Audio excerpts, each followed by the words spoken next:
నేను మాణిక్యాన్ని. సూర్యుడి తేజస్సు నాలో ఉంది. నీలో ఆత్మవిశ్వాసాన్ని, నాయకత్వ లక్షణాలను మేల్కొల్పడం నా బాధ్యత. నేను ముత్యాన్ని. చంద్రుని చల్లదనాన్ని నీ మనసుకి అందిస్తాను.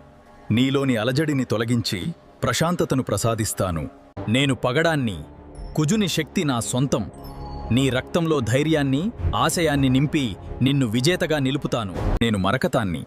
బుధగ్రహ ప్రభావంతో నీ మేధస్సును పదును పెడతాను. వ్యాపారంలో, విద్యలో నీకు తిరుగులేని విజయాన్ని ఇస్తాను. నేను పుష్యరాగాన్ని. గురుదేవుని ఆశీస్సులతో నీకు అపారమైన సంపదను, ఆధ్యాత్మిక ఉన్నతిని కలిగిస్తాను. నేను వజ్రాన్ని. శుక్రుని వైభవం నాది. నీ జీవితంలో విలాసాన్ని, కళాత్మకతను మరియు అదృష్టాన్ని నింపుతాను. నేను నీలాన్ని. శనిదేవుని కర్మఫలాన్ని శాసించే శక్తి నాది. నీ కష్టాలను తొలగించి నిన్ను ఉన్నత స్థానంలో కూర్చోబెడతాను. నేను గోమేధికాన్ని.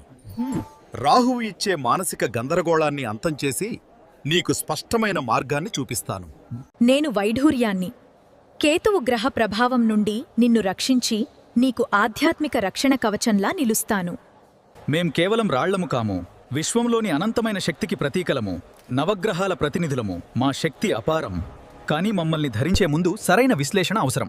దానికోసం నా ఛానల్లో పూర్తి వీడియోను అప్లోడ్ చేశాను. అలాగే టైటిల్లో లింక్ కూడా ఇచ్చాను. దాన్ని చూసి సబ్స్క్రైబ్ చేసుకోండి.